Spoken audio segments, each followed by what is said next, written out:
Israel Iran की लड़ाई में अब तुर्की भी कूद गया है। तुर्की के राष्ट्रपति अर्दोगान ने ईरान के राष्ट्रपति से फोन पर बात की। इजराइल पर तुर्की भयंकर भड़का हुआ है। तुर्की के राष्ट्रपति अर्दोगान ने कहा है कि इजरायली पीएम नेतन्याहू इस पूरे इलाके में आग लगाना चाहते हैं। ईरान पर हमला करके इजराइल ने गलत किया। तुर्की इस जंग में ईरान के साथ और इजराइल के खिलाफ है। तुर्की और ईरान मिलकर अब सारे इस्लामिक देशों को इकट्ठा कर रहे हैं कि आपस में तालमेल बनाकर इजराइल के खतरनाक इरादों को पलट दें।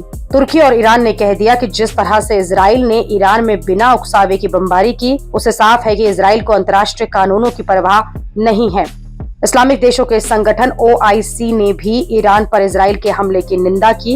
OIC के जनरल सेक्रेटरी से ईरान के विदेश मंत्री ने फोन पर बात की, जिसके बाद OIC ने कहा कि इजराइल के हमले की जितनी निंदा की जाए वो कम है। मुस्लिम देशों में सऊदी अरब और पाकिस्तान जैसे देश इजराइल के हमलों का विरोध कर चुके हैं। हालांकि मुस्लिम देशों में कोई भी जंग में सीधे नहीं कूदा।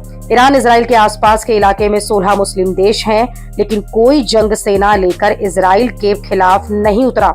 इसकी सबसे बड़ी वजह यह है कि मुस्लिम देशों में आपस में नहीं बनती। दूसरी बात यह है कि मुस्लिम देश ईरान इजराइल की लड़ाई में इसलिए भी नहीं पड़ना चाहते क्योंकि इजराइल को अमेरिका का बैकअप रहता है। अमेरिका तो कह रहा है कि ईरान पर इजराइल के अटैक में उसका कोई रोल नहीं है, लेकिन सब मानते हैं कि पर्दे के पीछे अमेरिका का ही खेल है। बिना अमेरिका के सपोर्ट के इजराइल इतना बड़ा कदम नहीं करेगा जब तक इजराइल को अमेरिका से भरोसा नहीं मिलेगा।